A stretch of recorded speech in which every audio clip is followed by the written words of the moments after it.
diferenciar una trombosis arterial de una venosa. La trombosis arterial se debe al daño del subendotelio por el adenoma y lo que produce es la difracción del endotelio y entonces desencadena la agregación plaquetaria, se forma un tapón plaquetario sobre el cual se va a producir un tapón de coagulación ya completo. Entonces la trombosis arterial, el problema es el infarto, ¿no es cierto? El infarto dispara la trombosis. La forma de prevenir que se produzca ese trombo inicial plaquetario es con antiagregantes. Entonces la profilaxis o la prevención del trombo arterial coronario es con antiplaquetarios, ¿no? Hasta cierto punto, ¿no? Porque cuando ya se produce el trombo, entonces ya tienes el infarto y lo único que queda es remover físicamente ese trombo de allí para producir un infarto lo más pequeño posible. Y eso se consigue de dos formas, con trombolíticos, que es lo que vamos a ver ahora, o con un procedimiento de cardiología invasiva que es la angioplastia. En cambio, la trombosis venosa, que ya la tratamos con anticoagulantes, ya no responde a las placas de ateroma, sino a la éstasis venosa, responde a la hipercoagulabilidad asociada a la diabetes, a la obesidad, al tabaco, al cáncer, a la edad y a otros factores. Y su tratamiento y prevención es con anticoagulantes.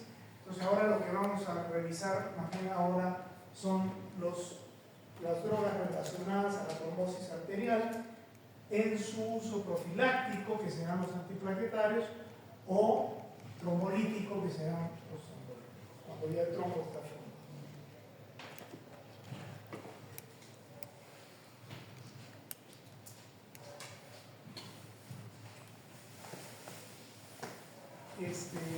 La cascada de la coagulación la hemos revisado. Una vez que se ha formado el coágulo, ¿no es cierto? Primero hay una agregación plaquetaria, luego hay una agregación sérica que lleva al coágulo final, ¿ya? Son todas las fases de la coagulación, pero al final hay una cuarta fase de la coagulación que es la fibrinolisis, donde ese coágulo que se formó va a ser removido fisiológicamente gracias a que el endotelio secreta una enzima que es el activador tisular del plasminógeno. El activador tisular del plasminógeno va a activar al plasminógeno que es producido por el hígado y lo va a convertir en plasmina. Y la plasmina es una enzima que destruye el coágulo, que quiere la fibrina, ¿ya? Las redes de fibrina. Esa es la cuarta fase de la coagulación, en la cual se lisa el coágulo. Es importante porque hay algunos fármacos que van por ahí. Entonces, primero vamos a revisar lo que es las profilaxis de la trombosis arterial, para lo cual se usan antiplaquetarios. Entonces vale la pena recordar algo sobre la plaqueta. La plaqueta es una célula que está destinada justamente a producir flavonoides plaquetarios a través de su activación y de su agregación, y tiene una bioquímica específica para ella. Son células anucleadas que viven más o menos 10 días y que tienen un gran contenido de calcio, porque el calcio es el que activa sus funciones de agregación y de secreción. Y ese calcio lo tienen acumulado en un sistema, en una organela, que es el sistema tubular denso, que es un conjunto de microtúbulos. Tienen varios gránulos. Dentro de esos gránulos hay un montón de sustancias que activan la coagulación o la agregación plaquetaria, o ambas. Estas son células protrombóticas. Las plaquetas tienen un comportamiento biológico según su calcio intracelular libre, ¿ya? Y eso va a depender de las señales que reciban. Hay señales que son activadoras de la plaqueta, señales que son inhibidoras de la plaqueta. Las que son activadores de la plaqueta sacan el calcio del sistema tubular denso y lo llevan al citosol. Entonces la plaqueta se agrega, secreta sustancias y produce el tapón. En cambio hay inhibidores que cuando estimulan a la plaqueta, el calcio se va al sistema tubular denso, entonces la plaqueta se inactiva y entonces no hay secreción ni agregación plaquetaria. Entonces la plaqueta siempre está en la microcirculación en un balance entre estas dos cosas, ¿no es cierto? Entonces hay sustancias que se comportan como activadores y sustancias que se comportan como inhibidores biológicamente en la plaqueta. Estas son los receptores o las sustancias que van a ser manipulados para tener antiagregantes plaquetarios. Hay señales o sustancias entonces que inhiben a la plaqueta, como estos, que tienen origen en el endotelio, la prostaciclina, el óxido nítrico, la adenosina. La prostaciclina y la prostaglandina I2, cuando estimula la plaqueta, aumenta el AMP cíclico y eso hace que el calcio vaya al sistema tubular denso, entonces disminuye en el citosol y la plaqueta se inactiva. El óxido nítrico hace lo mismo, pero no a través del AMP cíclico, sino a través del GMP cíclico. Y la adenosina hace lo mismo a través del AMP cíclico. ¿Ya? Cuando el endotelio está sano, secreta buenos niveles de estas sustancias, entonces hay un equilibrio plaquetario favorable. Cuando el endotelio está enfermo por enfermedad tenomatosa, no tiene buena secreción de prostaciclina, ni producción, ni tampoco de óxido nítrico, entonces la plaqueta no es inhibida y se comporta como una seda agregante, lo cual, junto a la fisiopatología del ateroma, va a llevar a la trombosis arterial y al infarto. Comúnmente, ¿dónde? En el corazón, pero también puede ser en el cerebro o en los miembros inferiores. Y acá en contraparte, estas son las señales que activan a la plaqueta. Ellas vienen del subendotelio, de la sangre o de las plaquetas fundamentalmente. Tromboxina, tromboxano 2, colágeno, etc.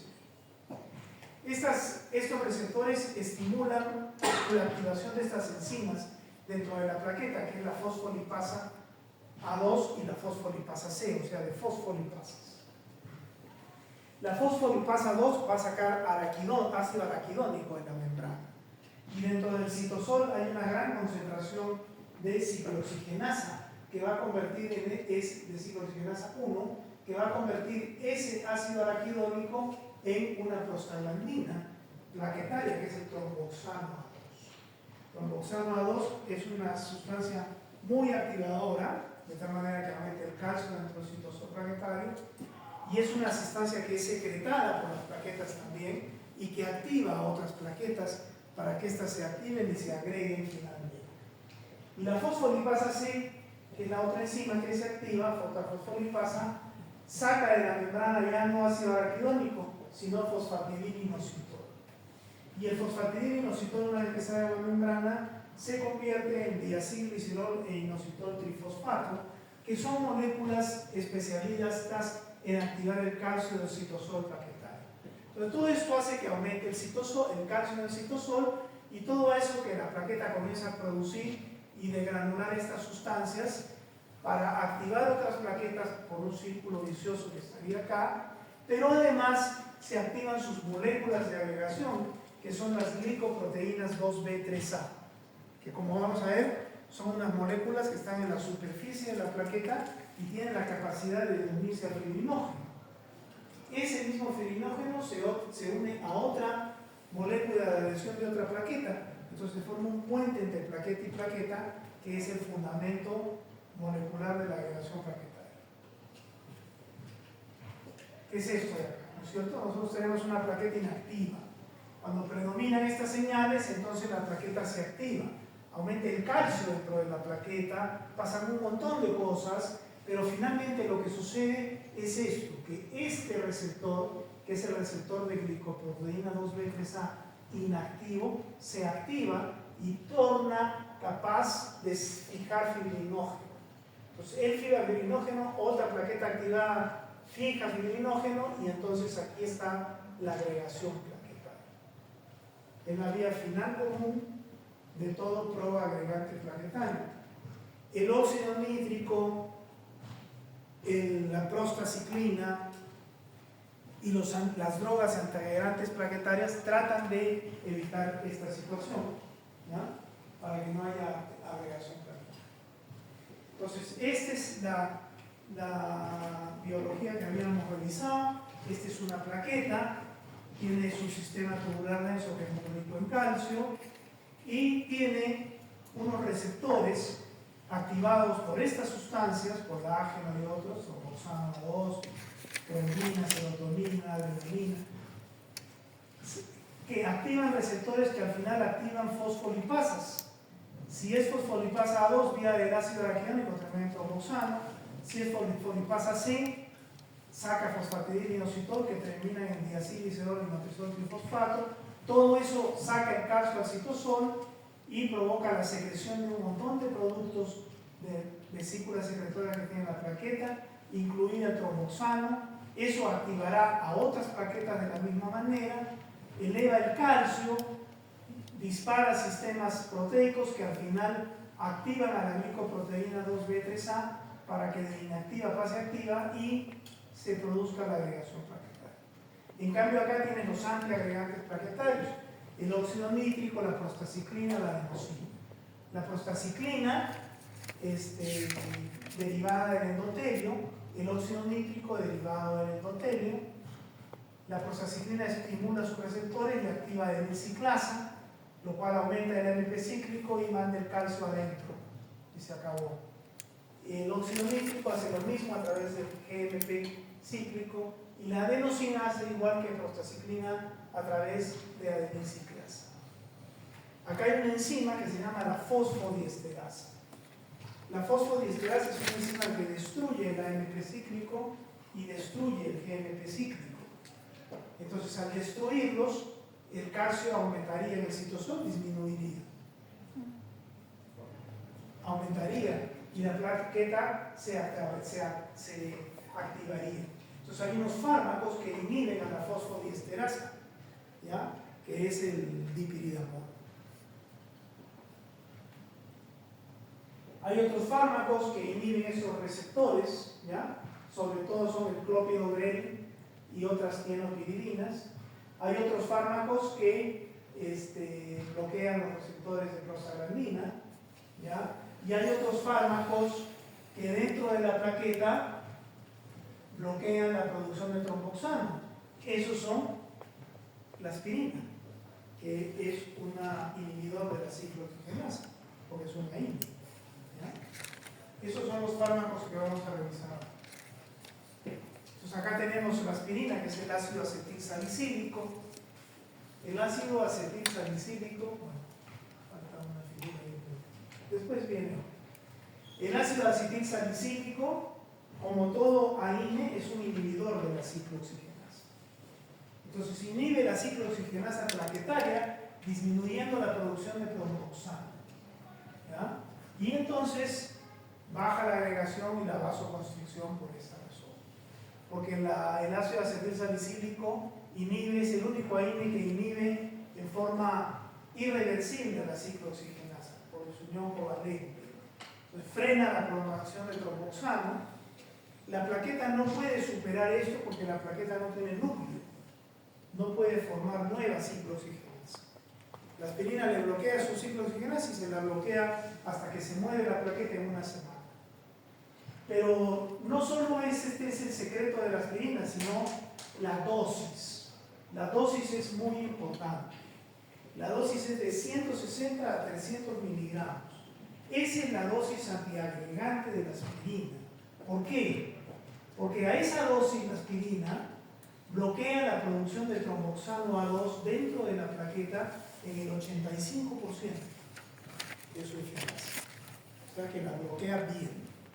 Pero prácticamente no se mete con el endotelio, entonces no perturba, no inhibe a la ciclooxigenasa 2 del endotelio, entonces no perturba la producción de prostaciclina. Entonces a esa dosis hay prostaciclina del endotelio, pero no tromboxano de la plaqueta. Entonces hay un comportamiento antiagregante de la ciclooxigenasa. Ese es el secreto.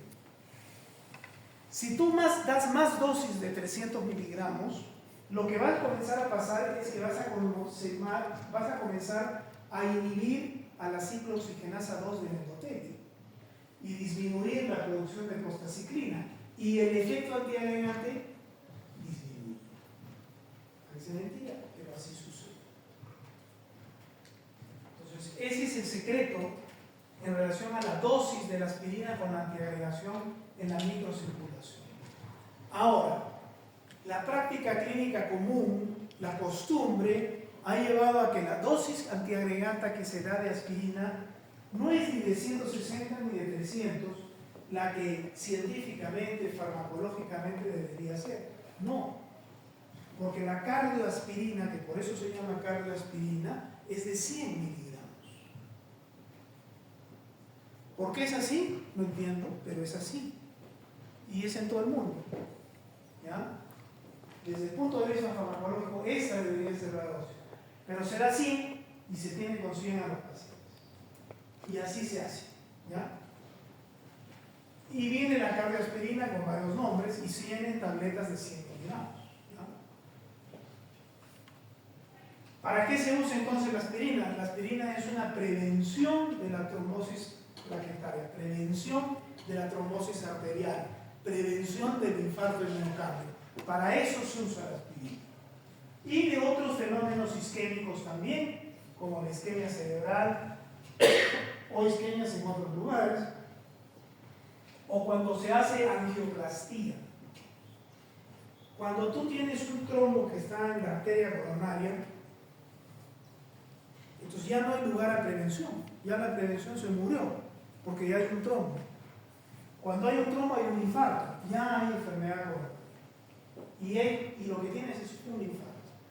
Lo único que te queda es hacer el infarto lo más pequeño posible, pero el infarto va a haber de todas maneras. Mientras no intervengas, y bien, el infarto va a ser más grande. Mientras intervengas mejor, el infarto va a ser más. Entonces se usan fármacos que tratan de intervenir en el infarto en forma aguda, significa sacar ese trombo. Y tú puedes sacar ese trombo de dos formas, de una forma farmacológica que vamos a ver ahora, o de una forma intervencionista. Eso se llama la angioplastía. La angioplastía coronaria, que la hacen comúnmente cardiólogos invasivos, entran por los vasos femorales y llegan a las coronarias. Se meten a la coronaria, por eso se llama cineangiocoronariografía. Es un estudio que es visto en video, en filmación y con contraste. ¿Ya? Cineangiocoronariografía, es un estudio contrastado.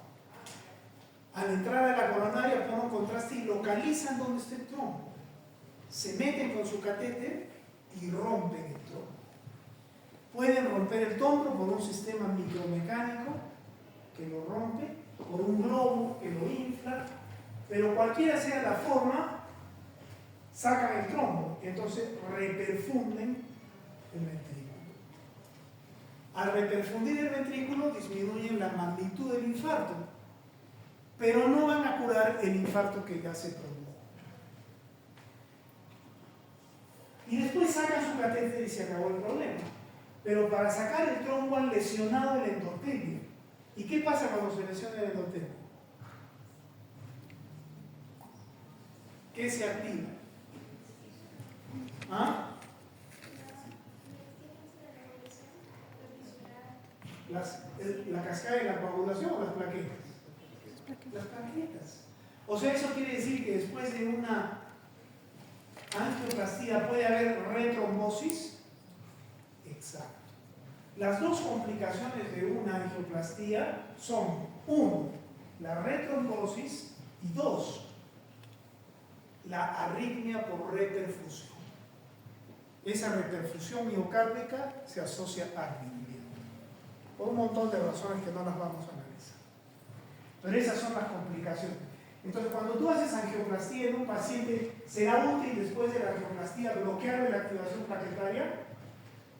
Sí. Por supuesto que sí. Porque si no, a las 3 horas se está haciendo un infarto. Y de no sirvió de nada tu angioplastía. Entonces, ahí entra eso. Y entran otros que vamos a ver. El dipiridamol es un antiagregante light, suave. Pero es un antiagregante. Su mecanismo de acción es inhibir esta enzima, que es la fosfodiesterasa. Entonces, eso hace que aumente el AMP cíclico, que aumente el GMP cíclico, que el calcio se quede en el tubular denso, por ende que no vaya al citosol y la plaqueta celular. Entonces parece un muy buen antiagregante, pero en la cancha se ven los tigres, ¿no? Lo pones en la cancha y se queda medio cortito. Es el pipiridina.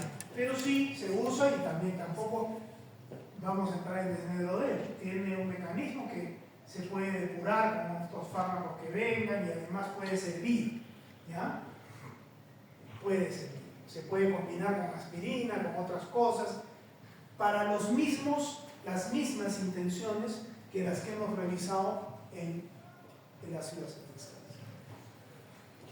Luego hay activadores de la adenilciclasa, que son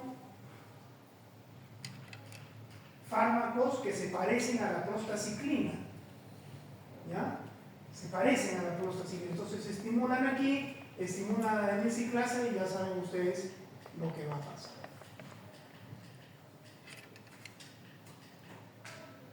Entonces son análogos de la prostaciclina, el liloprost, el ciprostén.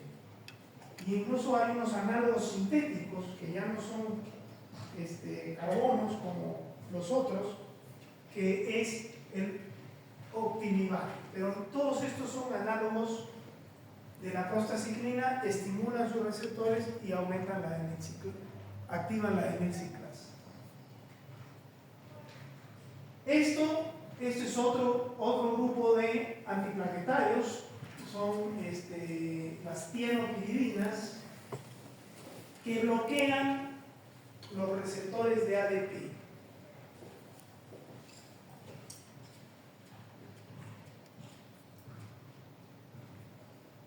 Los receptores de ADP son este conjunto de receptores de estas sustancias. Una de esas sustancias es el ADP. Que no tiene que ver nada con la adenosina, es otro adenosina difosfato, es diferente.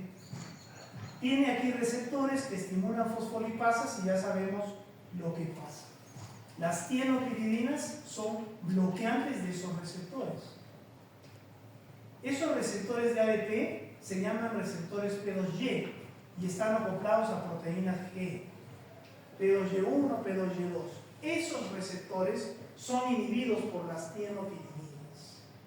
Y las tienopiridinas son la ticlopidina y el clopidogrel. Esta es la ticlopidina, entonces bloquea receptores P2Y del ADP, entonces ya no se inactivan las fosfolipasas y la plaqueta se inactiva. La tienopidina tiene algunos problemillas. Primero, se tiene que dar cada 12 horas. Segundo, puede dar neutropenia y a veces trombocitopenia. ¿Para qué se usa la ticlopidina? Pues para lo mismo que se usa la aspirina. ¿Ya? Pero aparece después de la ticlopidina, dentro de las tienopiridinas, el clopidogrel. El clopidogrel es igualito que la ticlopidina, bloquea los receptores P2Y. Hay dos receptores, que se bloquea uno, que se bloquea el otro, pero la idea central es esa, es lo mismo, es una tienopidina. Pero tiene ventajas sobre la ticlopidina: una, que se administra una sola vez al día, y dos, que produce mucha menos neutropenia y trombocitopenia. Por eso es que el clopidogrel ha ganado terreno sobre la ticlopidina en lo que a tienopiridinas se refiere. ¿Para qué se usa el clopidogrel? Igualito que la aspirina. Para lo mismo. Luego vienen los inhibidores de la o la glicoproteína 2B3A. Estos sí son cosas muy serias, porque estas drogas te dejan sin función plaquetaria. O sea, es como que te hagan un examen de sangre, te cuentan las plaquetas y tienes 0 de plaquetas. O sea, cualquier cosita y te mueres. Estas son drogas muy eficaces como antiagregantes, pero drogas que hay que saber manejar. Y solo se pueden manejar en unidades coronarias y por gente muy capacitada en su manejo.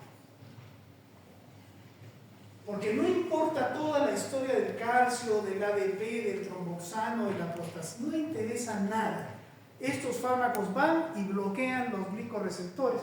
Y si están bloqueados los glicorreceptores, no hay agregación plaquetaria. Se acabó. Te suena la nariz y te desangras. Así de simple. Entonces, son drogas muy eficaces para prevenir la trombosis, pero son drogas que hay que saber manejar. ¿Ya? Esos son los inhibidores de glicoproteínas 2B3A. ¿Para qué se usan? Para lo mismo que la aspirina, pero en cosas muy agudas, cuadros coronarios agudos.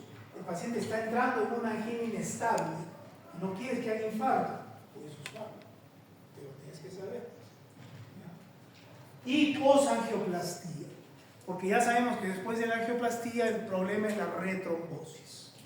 Y de repente la aspirina no te va a ser suficiente y el paciente se te retrombosa. Entonces ya tendrá que entrar a tallar todo un equipo de cardiología invasiva, de unidad coronaria, para decidir a quién se va a dar, a quién no se va a dar este tipo de fármacos. ¿Ya? Son tres los más comunes: el axicimab, la ectifibatide y el tirofimab.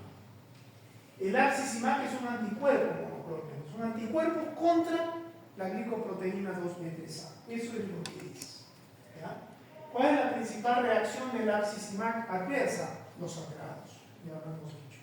¿No es cierto? El sangrado, la hemorragia. También puede haber trombocitopenia, pero ese es el axicimab. El ectifibatide hace exactamente lo mismo, el ectifibatide, pero ya no es un anticuerpo molecular, sino es una molécula, una proteína. Es un péptido. Un péptido que es igualita a la cadena delta del fibrinógeno, que es la cadena que se une al receptor de glicoproteína. O sea, es una molécula más chiquita que el ectifibatide. Y el tirofimab ya va más allá, simplemente es un tripéptido. Son los tres péptidos que se unen a la glicoproteína 2B3A. Hacen lo mismo, los tres hacen lo mismo. Los tres tienen la misma reacción adversa, que es hemorragia y a veces trombocitopenia. Ok, entonces acá se resume más o menos todo lo que hemos hablado. Esta es la plaqueta, sus vías de activación por las fosfolipasas que llevan al ácido araquidónico y al trombosano, al inositol trifosfato que lleva de acilfosfato a través de la fosfolipasa C, que saca fosfatidil y inositol de membrana. Todo esto lleva al aumento del calcio, la secreción, la activación de la glicoproteína. Y en el otro lado, la prostaciclina, el óxido nítrico, que bloquean más bien esas vías. La diferencia es que acá están los fármacos, ¿ya? Entonces acá tenemos un fármaco muy importante, la aspirina, el ácido acetilsalicílico. ¿Cuál es su mecanismo de acción? Inhibir la ciclooxigenasa tipo 1. Acá tenemos a las tianopiridinas que bloquean los receptores de ADP, P2Y, el clopidogrel y la ticlopirina. El clopidogrel con la gran ventaja de que se da una vez al día, 75 miligramos, vía oral, igual que la otra, pero una sola vez, y tiene menos neutropenia y plaqueta. Acá tenemos a los análogos de las prostaglandinas, el ciprostol y el ilopros. Acá tenemos al indipidinamol, que es inhibidor de la fosfodiesterasa. Y finalmente aquí tenemos estos que son muy eficaces: el axicimab, que es un anticuerpo, el ectifibatide, que es el péptido delta, y el tirofimab, que es este tripéptido. ¿No es cierto? Y estos son mucho más eficaces porque no interesa lo que haya en la plaqueta puede darse vueltas, puede patalear lo que quiera. Si tú le bloqueas acá, simplemente no hay agregación plaquetaria y se acabó, no hay. Muy bien, eso es lo que es antiagregantes plaquetarios, que son los fármacos que se usan para la prevención normalmente de una trombosis arterial. Ahora vamos a ir a las drogas fibrinolíticas, que son los fármacos que se usan cuando ya se produjo la trombosis arterial, ya está el infarto ahí, pues lo que tú quieres es sacar ese trombo para que el infarto sea lo más chico posible. Esto simplemente es para recordar un poco lo que es la cascada de la coagulación. Esta es la primera fase de la coagulación que termina en el factor 10 activado. S activa al 2, A2 activado, es la segunda fase de la coagulación. El 2 activado en la trombina. Y la trombina va a convertir el fibrinógeno en fibrina que va a producir el coágulo. Esa es la tercera fase de la coagulación. Y la cuarta fase de la coagulación es cuando ya cesó el problema del sangrado, entonces ya lo que tú quieres hacer es sacar el coágulo y eso lo hace la plasmina. La plasmina deriva del plasminógeno que es activado por un producto del endotelio que es el TPA. Esto también es un fármaco, entonces es importante recordar esto. El TPA es el activador tisular del plasminógeno. El endotelio secreta TPA. El TPA activa el plasminógeno a plasmina y la plasmina digiere el coágulo. Esto no necesariamente es fácil. Nada en la biología es fácil. No, es un equilibrio. Todo está sucediendo al mismo momento. Se está produciendo un trombo y ya se está produciendo la plasmina. Todo es un equilibrio.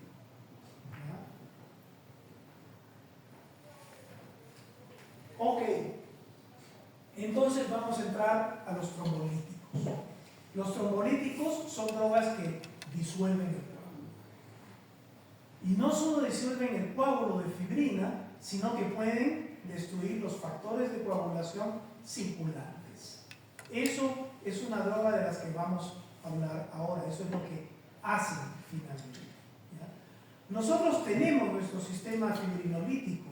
Ya hemos visto que es el TPA. Y hay otros más, pero lo vamos a analizar aquí. ¿Ya? Esto es el endotelio, esto es la circulación. El endotelio secreta el activador tisular del plasminógeno, que es muy rico en lisinas. Ese alto contenido de lisina lo hace muy ávido de fijarse a la fibrina, porque la fibrina busca mucho enlace con la lisina. Nos vamos a ver por qué, pero así es estructuralmente y es por eso que es así. Entonces el TPA cuando sale a la circulación, como tiene mucha lisina, ¡pum!, se une al coágulo, a la fibrina, coágulo. Y acá también se une el plasminógeno por sus lisinas. Y el TPA lo va a convertir en plasmina y la plasmina va a digerir el coágulo. El TPA podría convertir el plasminógeno circulante en plasmina circulante y la plasmina circulante destruir los factores de coagulación circulantes y el fibrinógeno circulante y bloquear la capacidad de hacer trombo. ¿Por qué no sucede eso en la circulación? Y sí sucede cuando están unidos ambos por las lisinas al coágulo. Porque cuando el plasminógeno está sin unirse al coágulo, está circulando, esconde este sector que atrae a las lisinas, este sector, que es donde va a actuar el TPA, que es su unión, porque es una proteína, 560-561, arginina valine, la esconde, no se la muestra al TPA. Pues cuando están circulando el TPA lo deja pasar, porque no le ve el 560.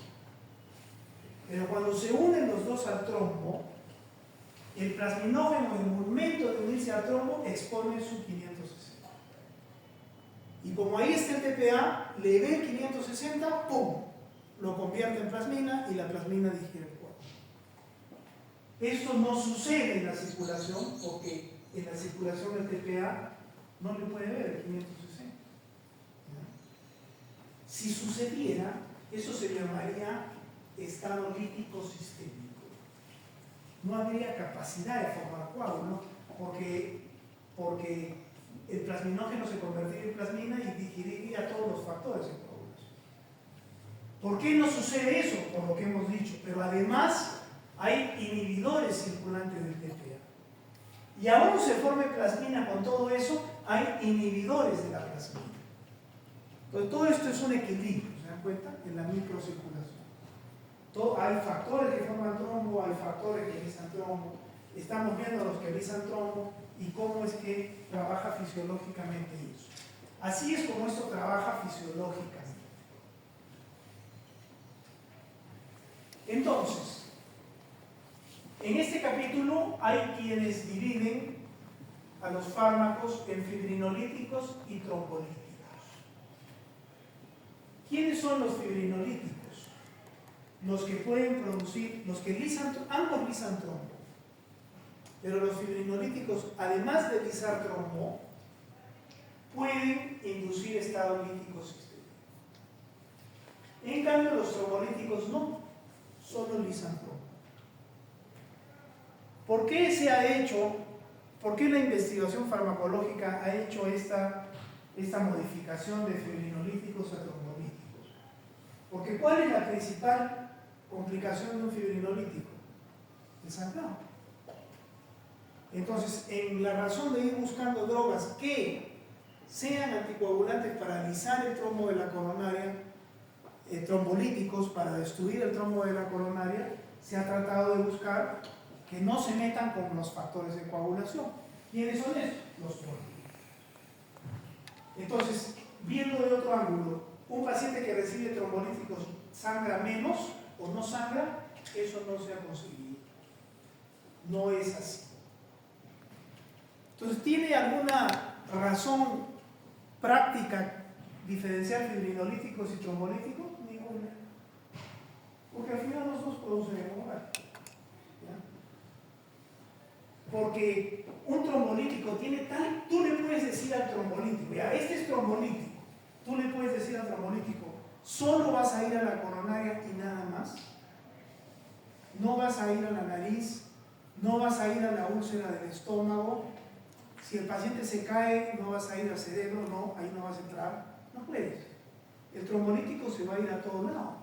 Entonces te lisa todos los trombos fisiológicos que puedas tener. No solo el patológico que esté en el corazón, sino todos los demás. Entonces el paciente sangra. No tiene que estar en estado lítico, igual va a sangrar. Porque sus trombos fisiológicos son destruidos también. Entonces el trombolítico no produce sangrado, mentira, sí produce. Porque te lisa los trombos fisiológicos. ¿Ya? Eso lo vamos a ver más calma con unos dibujos, todo eso lo vamos a entender mejor. Pero bajo el capítulo de fibrinolíticos, bajo este título, está la estreptoquinasa, que es la que más se usa porque la uroquinasa no se usa. Y bajo los trombolíticos está el TPA, el mismo que hemos visto, pero que ya viene como medicina, y el complejo activador acilado de la estreptoquinasa, que es el lisplasminógeno absent. Calma, porque todo esto está todavía muy confuso, pero cuando veamos los diagramas lo vamos a entender mejor. Entonces, esta es la primera, esta es la estreptoquinasa. La estreptoquinasa viene del estreptococo, de allí se saca. ¿Ya? ¿Y qué hace la estreptoquinasa? Vamos a ir de frente al mecanismo de acción y después regresamos a sus características. Esto ya más o menos sabemos lo que es. Este es el coágulo o fibrina. Este es el plasminógeno que se une y expone su 560. Este es el TPA que lo va a activar la plasmina y se desliza el coágulo. El TPA cuando quiere ir acá no puede porque ya hemos visto los candados. Además no le ve el 560, ¿no es cierto? Pero la situación cambia cuando entra la estreptoquinasa. La estreptoquinasa se pone por vía endovenosa, va a la estreptoquinasa y se une al plasminógeno. Se une al plasminógeno circulante y se une al plasminógeno fijo en el coágulo, a ambos. Y aumenta la exposición del 560. Entonces, de por sí ya el TPA aquí veía el 560. Si hay una estreptoquinasa, lo ve mucho mejor. Entonces, ¿lisa el trombo mejor o no? Sí. Y así como se lisa trombo patológico, ¿se puede lisar trombo fisiológico? Sí. Entonces, lisa trombo patológico o fisiológico. Te saca el trombo de la coronaria, pero te puede dar hemorragia. Pero la estreptoquinasa se une también al plasminógeno circulante y expone el 560 circulante. Si el TPA le da el 560 al plasminógeno, ¿qué hace? ¿Qué hace? ¿Lo convierte en plasmina o no? Al toque, si para eso existe, para eso vive. ¿Ya? Como el estreptoquinasa, aquí acuérdense que no había esto. Circulante, el 560 estaba escondido. Por eso la estreptoquinasa no es una enzima, a pesar de que tiene nombre parecido. La estreptoquinasa se une y le expone el 500, modifica su estructura y le expone el 560. ¿A quién se le exona? El TPA. Entonces en la circulación el plasminógeno se convierte en... ¿Esto es estado lítico sistémico? Sí, eso es estado lítico sistémico. ¿El presente puede sangrar? Sí, puede sangrar. Entonces la estreptoquinasa puede sangrar, puede producir sangrado de dos formas, como lisis de trombo fisiológico o como estado lítico sistémico. Por eso es que la estreptoquinasa es un fibrinolítico, según alguna clasificación. ¿Ya? Entonces acá está la estreptoquinasa. Todo lo que esté escrito acá es lo que hemos visto en la figura. Se forma complejo con el plasminógeno circulante y fijo, expone el 560, el TPA lo activa el plasminógeno a plasmina, tanto en el trombo como en la circulación, y pasa lo que tiene que pasar. La principal consecuencia, entonces, tú haces todo esto para destruir el trombo de la corona. Entonces, ¿para qué se usa la estreptoquinasa? Para trombolisis coronaria. Pero como lisas trombo fisiológico y además induces estado lítico sistémico, ¿cuál es la primera reacción adversa? Hemorragia. Y la segunda, alergia. ¿Por qué? Porque la estreptoquinasa es una estructura que viene de una bacteria, a la cual nosotros generalmente tenemos anticuerpos. Entonces hay gente que hace alergia cuando le pones estreptoquinasa, o que hace resistencia, porque ya conoce la enzima, ya conoce la proteína, entonces la ataca. A veces es así, a veces no. ¿Ya? Esa es la estreptoquinasa.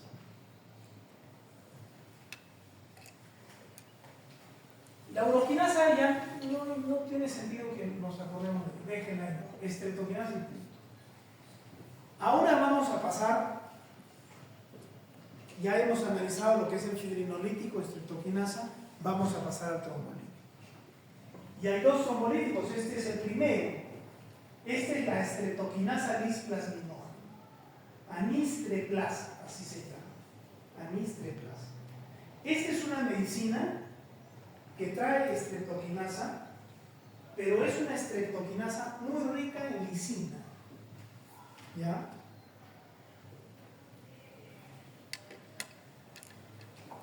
Es una estreptoquinasa que viene con su plasminógeno, por ende que en 560 ya está expuesta, pero es tremendamente rica en lisina. Por eso se llama estreptoquinasa lisplasminógena, APS, o complejo articulador asilado, lo que quiera. Estreptoquinasa lisplasminógena, anistreplas. Tú lo que le pones al paciente, la medicina, el fármaco es esto. Tiene estreptoquinasa unida a plasminógeno, entonces está expuesto el 560, pero es muy rico en lisina. ¿Cómo se llama? APSA, estreptoquinasa lisplasminógeno, y su otro nombre es anistreplas. Es tan rico en lisina esta sustancia que es como un cohete de los cohetes esos cohetes que buscan el calor para destruir un avión. Esto es igualito. Entra a la sangre y se va directamente aquí, como un cohete teledirigido. Por su enorme riqueza en lisina, tiene una avidez inmensa por el trombo, por la fibrina. ¿Ya? El fibrinógeno no atrae lisinas, la fibrina sí, el coágulo sí. Entonces, cuando tú pones esto, la avidez es gigante, se va ahí. Es como un cohete, tú tiras el cohete a cualquier lado y el cohete solito va a buscar el avión. Busca el calor o busca a veces otras cosas, ¿no? Y destruye el avión. Este busca el coágulo. ¡Bum! Viene ahí. Entonces es tan rápido que a pesar de que el 560 esté expuesto, el TPA circulante no tiene tiempo de verlo. Se le pasa por las narices. Entonces esta droga es específica del coágulo. Entonces si es específica del coágulo, ¿es trombolítica o fibrinolítica? Trombolítica. Pero ¿podrá distinguir entre el coágulo de la coronaria y el coágulo de la nariz? Es tan buen trombolítico que es un animal destruyendo el coágulo patológico, pero también destruyendo el fisiológico. Es una bestia destruyendo coágulo. Pero no puede distinguir entre el bueno y el malo. Entonces, ¿produce hemorragias? No produce hemorragia. Por supuesto, produce mucha hemorragia. No te permite tener trombo fisiológico. La estreptokinasa solito algo te permite, este no. No entra en vainas con el coágulo. Donde esté, lo destruye. No tiene conciencia en ese sentido. Entonces, es tal su capacidad de lisar trombo fisiológico que también produce hemorragia. Pero cuando ustedes vean los libros van a ver la diferencia entre trombolítico y fibrinolítico. De manera real, eso no tiene asidero en la práctica clínica, porque los dos producen hemorragia. Y de repente estos hasta más que la misma estrella. Porque su capacidad de tomar de realizar trombo fisiológico es muy alta. Este es la estreptokinasa bisplasminosa, ¿ya? Entonces, todo lo que está escrito es lo que está en el dibujo. Su riqueza en lisina es lo que lo ha hecho específico por el coágulo. ¿Ya? ¿Para qué se usa? Para trombolisis coronaria. ¿Qué puede pasar con ella? Hemorragia. ¿Por estado lítico sistémico o por lisis de trombo fisiológico? Por lisis de trombo fisiológico. Este es igualito. Es lo mismo, pero es otro fármaco. Este es el mismo TPA que produce el endotelio, igualito, pero producido en laboratorio por bacterias con DNA recombinante. Es el TPA. Es el TPA-R o TPA recombinante. Es el mismo activador tisular del plasminógeno que secreta el endotelio. Exacto. Pero que tú lo tienes para darlo en forma endovenosa. Entonces, ¿qué va a hacer este fármaco cuando tú lo des? Cuando tú lo administres este TPA, ¿dónde se va a ir? Como tiene lisina, se va a ir al trombo. Y ahí va a encontrar el 560, sí, porque ahí el plasminógeno se une y expone el 560 y lisa el trombo. Si este TPA que tú estás dando en la vena quiere activar el plasminógeno circulante, ¿podrá? No va a poder porque no le ve el 560. No se lo ve. Pero cuando el plasminógeno se une al trombo, ahí sí se lo ve y ¡bum! Inmediatamente lo lisa porque convierte el plasminógeno en plasmina. Entonces esta sustancia tendrá alta capacidad de disolver trombo. ¿Ah? ¿El TPA tiene alta capacidad de disolver trombo? Claro, porque sí, ¿no es cierto? ¿Induce estado lítico sistémico? No, porque no le ve el 560 plasminógeno circulante. No puede. ¿Ya? Pero esta capacidad de lisar el trombo patológico, igualito que lo pasaba, que lisa también el fisiológico. Entonces, igual produce hemorragia como reacción adversa.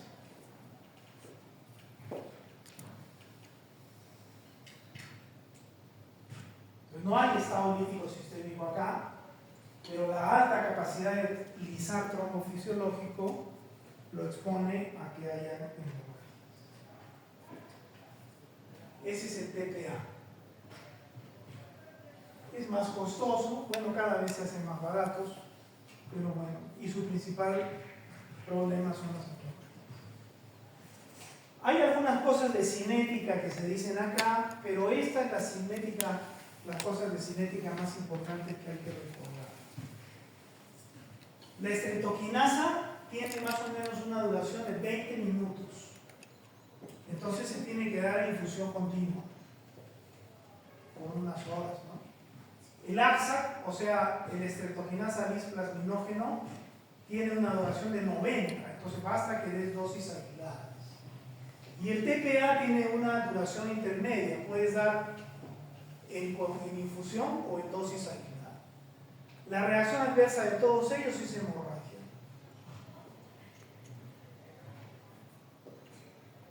Si tú, cuando sacas el trombo por trombolisis, dijimos que podía haber retrombosis. Acá también puede haber retrombosis. ¿Puede haber arritmia por reperfusión? También puede haber arritmia por reperfusión. Es otra reacción adversa de los trombolíticos o fibrinolíticos, la arritmia por reperfusión. ¿Para qué se indican estos trombolíticos? Esto es lo que se usa, el infarto agudo de miocardio. O sea, el paciente viene con un infarto porque tiene un trombo en la coronaria. ¿Qué quieres hacerlo? Romperlo, sacarlo. Haces una trombolisis. También se puede hacer trombolisis de un vaso cerebral coagulado también. Es más peligroso, más problema, pero se puede hacer. De una trombosis de la vena central de la retina, también. Porque si tú no resuelves una trombosis de la vena central de la retina, el paciente va a quedar ciego, ¿no? Son cosas ya mucho más raras. ¿Puedes hacer trombolisis de un émbolo pulmonar? Sí, puedes destruir un émbolo pulmonar, pero es lo que hablábamos en la reunión pasada. Cuando tú quieres hacer trombolisis de un trombo coronario, ¿de qué porte es el trombo coronario? Así pues será. O más chiquito. En cambio, un trombo de una embolia pulmonar es así o más grande. Y está por todo lado, por todo el árbol pulmonar. Entonces, la dosis que das para hacer trombolisis coronaria puede ser una dosis. O la terapia puede ser unas horas, ¿ya? En un infarto agudo de miocardio, ¿cuántas horas de terapia fibrinolítica? 3 horas. Porque tu objetivo es destruir un trombo de este porte. En esas horas el paciente te puede retrombosar, te puede hacer arritmias, te puede sangrar de cualquier lado, todos esos riesgos que hemos visto, ¿ya? En cambio, si a ti se te ocurre grisar una embolia pulmonar que está por todo el árbol pulmonar, no te vas a demorar de 3 horas, te vas a demorar días. ¿La posibilidad de sangrado será mucho más alta? Por supuesto. Lo más probable es que el paciente se te muera por sangrado, ¿ya? No tiene mucho sentido, pero puede ser que esté indicado. Bueno, algunas escuelas puede ser que lo hagan, ¿no? Además, no tiene sentido, no solo por la alta posibilidad de sangrado, sino que en la embolia pulmonar no interesa sacar el coágulo. Lo único que interesa es evitar que siga creciendo. Y para evitar que siga creciendo es suficiente los anticoagulantes. Estabilizar la trombosis venosa y se acabó el problema. Estabilizar los émbolos pulmonares y punto. Que no sigan creciendo. Porque si siguen creciendo, el paciente no va a hacer cambio oxigenatorio y se va a morir por insuficiencia respiratoria. Pero intentar trombolizar una embolia pulmonar, primero, no tiene mucha lógica terapéutica para mí, y en segundo lugar, la posibilidad de sangrado es muy alta porque tienes que dar muchas horas de terapia. Acá solo 3 horas. Ahora, una cosa muy importante, ¿verdad? La trombolisis coronaria y la angioplastía tienen su momento. tiene que ser rápido. Cuando el paciente ha venido por el infarto. Si han pasado muchas horas del infarto, ya no tienes nada que hacer, ya no va, nadie va a mover el coágulo de ahí. Ni la angioplastía, ni la trombolisis. Ya no queda más que enfrentarse a ese infarto y tratar de manejar y que no haya sido tan grande, porque ya no lo puede mover, está tan fijo que ya nada lo va a mover. O sea, las primeras 6, 8 horas, esas son las horas en las que uno debe intervenir con angioplastía o con trombolisis. Hay contraindicaciones para la trombolisis, toditas estas, todas tienen que ver con sangrado, cirugía, trauma, que le hayas hecho resucitación cardiopulmonar días previos, porque si tú le haces una resucitación cardiopulmonar, el pericardio sangra. Tú no te das cuenta, porque sangra un poquito, pero sangra, pues como que le metas puñetes a un músculo. Hay microsangrado, ¿ya? Y entonces si tú trombolizas en un microsangrado, se vuelve a sangrar, hace un sangrado pericárdico, un tamponamiento cardíaco y se muere. Por eso es una contraindicación la resucitación cardiopulmonar reciente. Hemorragia gastrointestinal en cualquier sitio, cirugía intracraneal los últimos 6 meses o cirugía medular en la médula los últimos meses. ¿Por qué? Porque si te sangra el cerebro o te sangra la médula, el cerebro no te hace una hernia, pues, y te mueres. Igual si te sangra la médula, te quedas paralítico. Entonces, esas son contraindicaciones. Porque esos órganos nerviosos están dentro de cajas óseas inextensibles. Si tú tienes un hematoma acá, el hematoma que dice no pasa nada. Pero si tienes un hematoma en el cerebro, no tiene dónde ir. Entonces inmediatamente hay la hernia de las amígdalas, se comprime el bulbo y te mueres.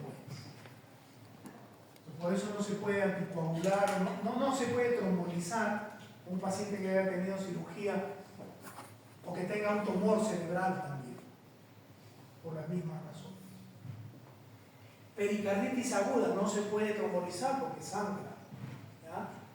Disección de aorta, si tiene una disección de aorta, lo matas. Como en cualquier paciente anticoagulado, la trombolisis también está proscrito a hacer inyecciones, porque lo único que vas a conseguir es un hematoma. Todo tiene que ser en más lejos en base a catéteres. Y esto es lo que hemos visto del sangrado. Muy bien, entonces. Tienen su examen el viernes, ¿no? ¿Siempre van a dar examen el viernes? Ya, está bien.